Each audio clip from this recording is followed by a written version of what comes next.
Кремлевская демилитаризация Украины пошла не по плану. За 17 месяцев полномасштабной войны ВСУ в несколько раз увеличила численность танков и артиллерии, в десятки раз возросло количество ракет и снарядов и в сотни раз выросло количество беспилотников. Но и это еще не предел. Наряду с возросшим производством собственного оружия в Украине готовы открывать военные заводы многие западные предприятия.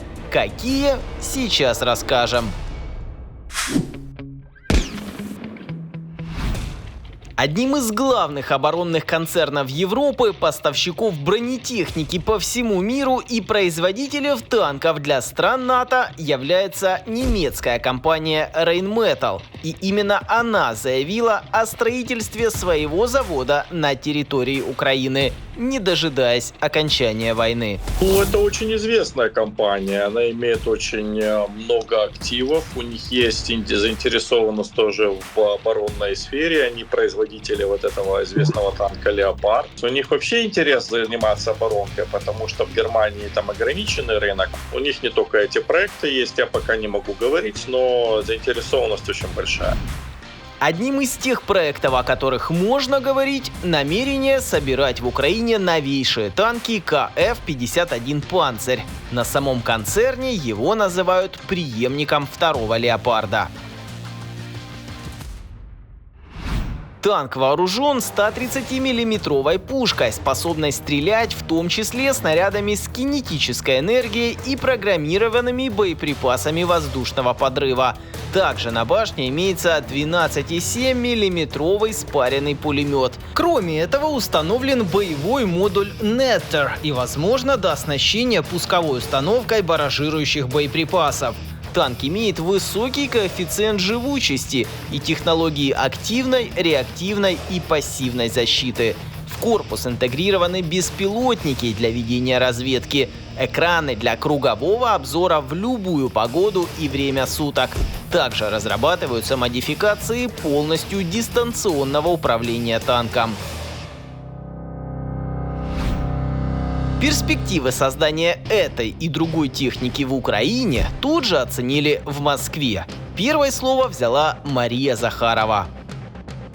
Такой завод, если он будет построен, станет законной целью для вооруженных сил России. Другой реакции никто и не ожидал. Чуть позднее от шока оправился еще один рупор сегодняшней России Дмитрий Медведев и в ненавистном западном мессенджере тоже пообещал все уничтожить. Сообщение о строительстве концерном Rheinmetall танкового завода напоминает примитивный троллинг киевского режима. Если все-таки фрицы решат строить по-настоящему, хотя они люди вроде прагматичные, ждем с нетерпением. Это событие будет должным образом отмечено салютом из калибров и других пиротехнических устройств. Дошли эти угрозы до руководства концерна, но напугать западных партнеров не вышло. Гендиректор Rheinmetall Армин Папергер заявил, что планы менять не будет, а строительство и впоследствии работу завода будут охранять системы ПВО Skynex, производства их же компании. Еще одним крупнейшим военным заводом на территории Украины станет предприятие по производству дронов «Байкар». Соответствующее соглашение было заключено между президентами Реджепом Таипом Эрдоганом и Владимиром Зеленским во время его визита в Турцию. Это касается сотрудничества в военно-промышленном комплексе, в развитии технологий, в производстве беспилотников и других стратегических отраслей. Известно о готовящемся производстве как минимум двух типов беспилотников. Это Байрактар TB2, модель, которая уже активно используется силами обороны Украины, и новинка турецкого оборонпрома Байрактар Акинчи. Последний даже оборудован украинским двигателем, так что сборка дрона у нас более чем логична. По этому заводу начались уже строительные работы, и завод начали строить на деле, а не только на меморандумах. Но в меморандуме речь идет и про другое производство, про которое пока я не могу рассказывать. Побороться за производство беспилотников в Украине решили и страны Балтии. Латвийская компания Atlas Aerospace заявила о создании у нас своего завода по исследованиям, разработкам и сборке БПЛА. Почти год эта компания поставляет нашим военным дроны Atlas Pro.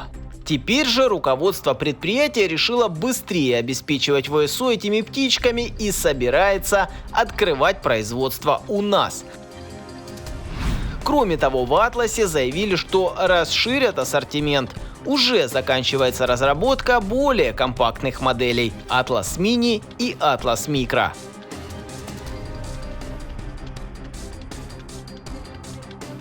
Новинки будут значительно меньше сегодняшнего аналога Atlas Pro. Модель Mini обещают сделать весом не более килограмма, а Micro и вовсе около 300 грамм. С такими карманными беспилотниками нашим передовым отрядам удастся эффективнее, а главное в разы быстрее добывать развединформацию во время штурмов. Ожидается заход в Украину и еще одного промышленного военного гиганта – британской компании Buy Systems. Поговорил с представителями компании, мощной британской оборонной компании Buy Systems. Это действительно масштабный производитель оружия. Того оружия, которое необходимо нам сегодня. Того, которое будет необходимо нам в дальнейшем. Для гарантии безопасности нашей страны и всего региона. Работаем над созданием в Украине соответственной базы для производства и ремонта. Речь идет о широком спектре оружия, от танков до артиллерии. Компания изготавливает самолеты, танки, БТРы, пушки, снаряды и многое другое. Именно Buy Systems является производителем истребителей Typhoon, танков Challenger 2, БТРов М113, БМП Bradley и CV-90, арт-установок Archer и М777, словом, большинства из того, чем украинцы уже успешно выгоняют оккупантов со своей земли.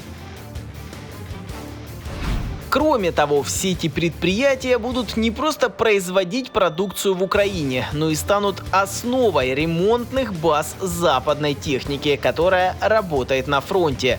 Сообща с нашим Укроборонпромом, иностранные предприятия станут логичным продолжением перехода Украины на стандарты НАТО, как по вооружению, так и по обслуживанию.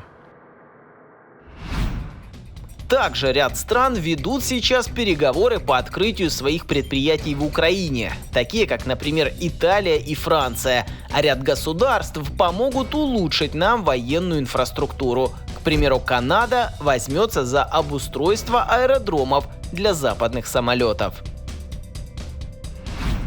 В следующем выпуске мы расскажем еще больше интересных фактов о военной технике и вооружении, так что не забудьте подписаться на наш канал и поставить лайк этому видео, чтобы не пропустить новый выпуск Арсенала.